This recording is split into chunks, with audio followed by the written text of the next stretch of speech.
They could travel Oh long, yeah, large I see what you're distances. saying. Yeah, the boats that they found there were to transport, just to answer, also to complete the answering of the question that the gentleman just mentioned. They transported the stones only, they were for short trips. They transported from the west, where the quarries, to the east. Or sometimes they found quarries in the area of the pyramids itself, right? But mainly, the main quarries were coming from the eastern part of the Nile, and they used to transport it. The unearthed boats that we found recently, they were done for this, they were made for this purpose specifically. Yes. Long distance. Yep. I had read somewhere, and I think it's very controversial, Yeah. that the king who was the monotheist, was not too far removed in time from Moses. And I've heard that they actually, I don't know which came first, they might have heard of each other and Yeah, definitely. shared the thoughts. Yeah, I've heard this before and I read through it. If you look at his poems, the poem of King, the monotheist king, Akhenaten, you'll be surprised. I mean, the poems is like a holy book.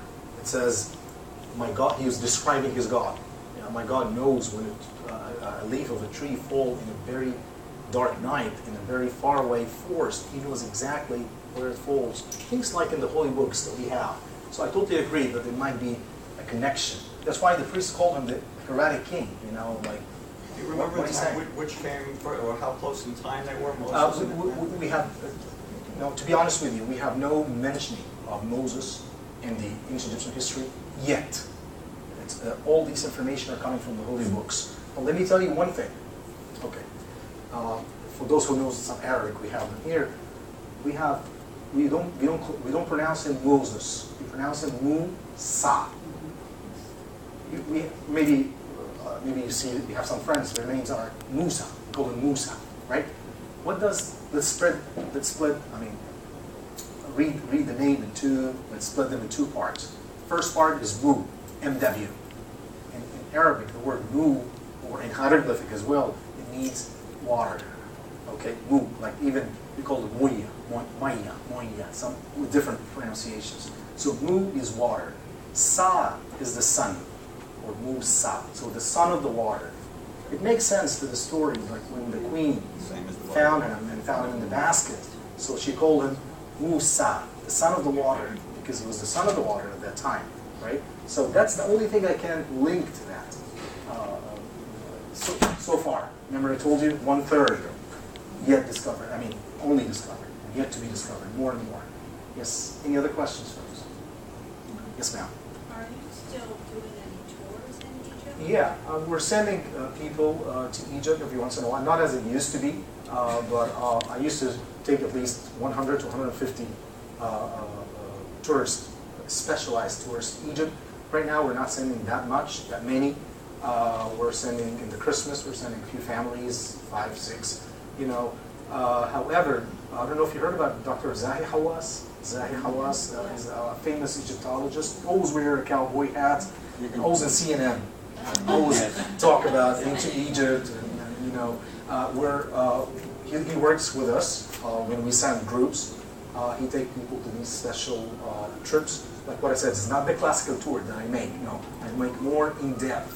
I take people at least 2 weeks, minimum 2 weeks, to see the real Egypt. Right? We don't just show them also the ancient culture, but we try to mingle them with the local culture as well. We have them eat local food, talk to the people, you know, things like that, like special tour, cultural tour. Any other questions? Did you go to the Delta also?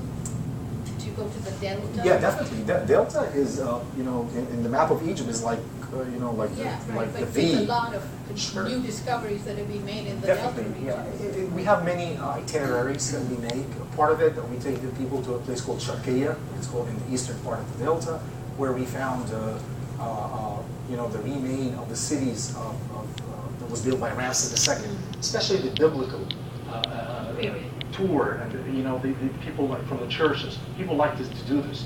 They come to Egypt, they go to Jordan, they cross to the Holy Lands, and it's really interesting tour that we do with other countries as well. Yeah. Yes? Where does the majority of the evidence come from? Yeah, probably. probably King Ramses II is the one that you were talking about and pointing out too. They found that when they examined the mummy, first of all he died 95 years old. And that was very unusual. Usually the pharaohs lived between 50, 55, 60. But this king, outlived until he became 95. So we found out in Abu Simbel temple, I don't know if you heard about it, in Aswan, close to Aswan, we found that he put his statue all the way in the Holy of the Holies, in the sanctuary. Usually the kings would go inside this Holy of the Holies and worship the god for the first time and the last time. We didn't see it anymore. Then we found the statue of the king inside the Holy of the Holies, and the king is coming, worshiping himself. Seriously. I don't know if, I don't have the paper, but Abu Simbel temple is the four-seated statues, huge it wasn't, Jen put it on the flyer. The four-seated statues. This is the temple I'm talking about, right? And this is, he was like he loves himself a lot, like he called it ego, put himself in huge, big statues and scales. Even when he built a statue for his wife, it was all his scenes inside. Yes, sir.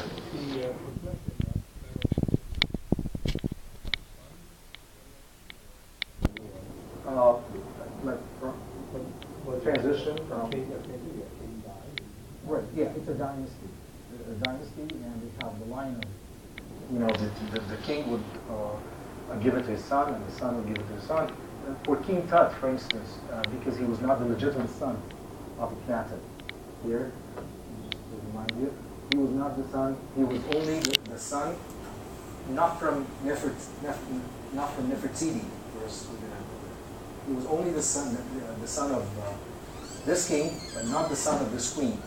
Usually, in order to inherit the throne, you have to be the son of the king and the son of the legitimate queen.